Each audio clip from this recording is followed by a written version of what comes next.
Black top काला पहाड़ पर जिस तरह से भारतीय जवान जिस तरह से वो चढ़े और वहां पर देखिए, वहां पर चाइनीज ने कैमरे और सरब्लास लगा रखे थे, फिर भी उनको पता नहीं चला कि कोई मूवमेंट हो रहा है। और कितना मुश्किल वहां चढ़ना, जरा समझाइए आप। ये पूरा टेरेन, चुशूल भी आप गए हुए हैं, कितना मुश्किल था उन हाइट्स पर चढ़ना। चाइनीज निगरानी कर रहे हैं, उनके कैमरे, उनके सर्विलांस, हमारे जवान चढ़ते हैं और काबिज हो जाते हैं। अब हम ऊंचाई पर है, वो नीचे हैं। देखिए मैं आपको सबसे पहले तो ये बता दूं, ये जो ग्लोबल प्रोपेगेंडा इनका चलता है कि हमारे पास सोफिस्टिकेटेड इक्विपमेंट है, हमारे पास ये है वो है, वो टाइम फेस हो गया है।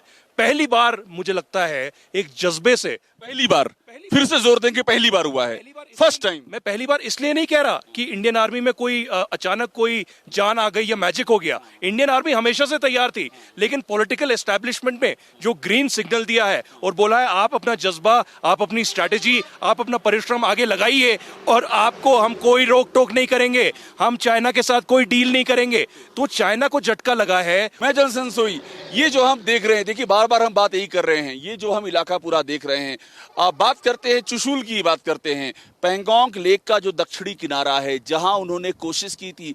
ये जो हाइट्स हैं, आपके पास तो जमीन पे अनुभव है, लड़ाई का अनुभव है आपके पास, वॉरफेयर सब देखा है आपने। इन हाइट्स पर चाइना आखिर क्यों इतना बेचैन था कि कब्जा कर नहीं पाया? बेचैन क्यों था? पहले मैं एक तो थोड़ी सी बात और ऐड करूंगा। आदित्य ने जो बोला है, मैं उस चीज से बिल्कुल सहमत हूँ कि फौज हमेशा तैयार रही है, फौज हमेशा ऑफेंसिव एक्शन लेती है, लेकिन आज जो पॉलिटिकल विल है, पिछले 4-5 साल से हम देख रहे हैं कि वो दर्शाई गई है कि भारत की सीमा का अतिक्रमण नहीं, भारत की एक भी जवान का, किसी सिविलियन का खून बहता है तो उसका माकूल जवाब दिया जाएगा। जवाब दे कैसे रहे? मैं संजय सोई, आदित्य बीच में आ जाइएगा। जवाब ऐसे दे रहे हैं कि हमारी टैंक रेजिमेंट तैयार है, T-90 हमारे तैयार हैं। 9 किलोमीटर की दूरी पे उनके T-15 और T-90 कोई मुकाबला ही नहीं है। बिल्कुल, आपने टैंक्स का जिक्र किया, उसी इलाके में, जिस इलाके का हम जिक्र कर रहे हैं, उसी इलाके में T-90 है। अभी जब आपने रिकॉर्डिंग शुरू की, हमने चिनूक देखा उड़ते हुए। हम स्ट्रैटेजिक लोकेशंस या स्ट्रैटेजिक जो चीजें हैं वो डिस्कस नहीं कर रहे हैं, लेकिन ये बताना बहुत जरूरी है कि बहुत ही मुस्तैदी से भारत की जो आर्मी है वहां तैयार खड़ी है। और इस बार जो है ये हमने बहुत बड़ा मैसेज दिया है चाइना को, तो चाइना वहां से जवाब जरूर देगा। लेकिन मैं आपको एक चीज बता दूं कि भारत जो है लड़ाई के मन में नहीं रहता।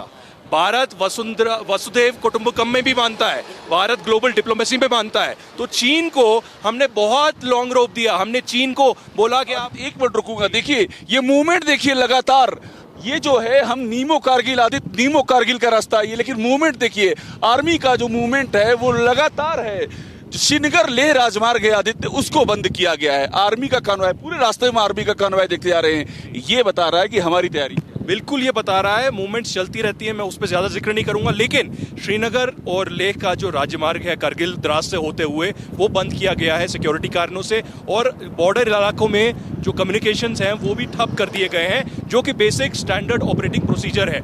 फिक्र आपकी, सोमवार से शुक्रवार रात 9 बजे सिर्फ TV9 भारतवर्ष पर।